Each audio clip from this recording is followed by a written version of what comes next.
Mentre si svolgono le gare, quindi momento saliente delle competizioni qui al Coffee Show Latte Art, noi incontriamo anche quest'anno, come ormai da tradizione, Cristina. Incontriamo la scuola Van Gogh, quindi trucco artistico, trucco cinematografico, trucco teatrale, tutto quello che ha a che fare con l'arte abbinata al corpo in questo caso, anche quest'anno di una splendida modella che si chiama Marzia e che sta prestando in questo momento la sua testa naturalmente a quello che è il filo conduttore.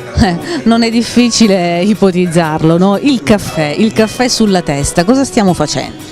Allora, stiamo creando un'acconciatura dove inizialmente è stato provato un colore di base proprio inerente al colore del caffè e andremo a creare questa acconciatura con un peso, quindi una tazzina proprio apposta di gomma, e andremo a creare un piccolo chicco di caffè nella parte retrostante.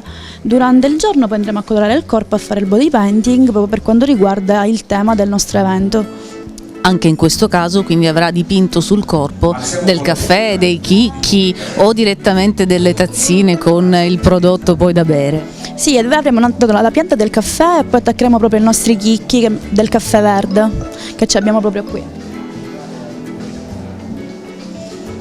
Ecco, questo diventerà tra pochissimo arte, sarà un po' come fossero pietre preziose a impreziosire in quanto tali il corpo della modella, ed è ancora una volta una elaborazione artistica di quello che è il tema del Coffee Show Latte Art. Voi lavorate con i ragazzi, lavorate perché i ragazzi possano imparare questo modo di abbinare l'arte a quella che una volta era soltanto l'estetica, insomma. Sì, allora i ragazzi della nostra scuola studiano sia comunque dal ramo estetica, la parrucchieria, tutta la morfologia e quello che riguarda lo studio proprio dell'arte in sé, sia primi, secondi e terzi anni, e viene sviluppato il lavoro proprio per formare i giovani, perché la nostra azienda si forma su formare i giovani, proprio lo scopo dell'azienda, creare posti di lavoro e cercare di dargli un futuro.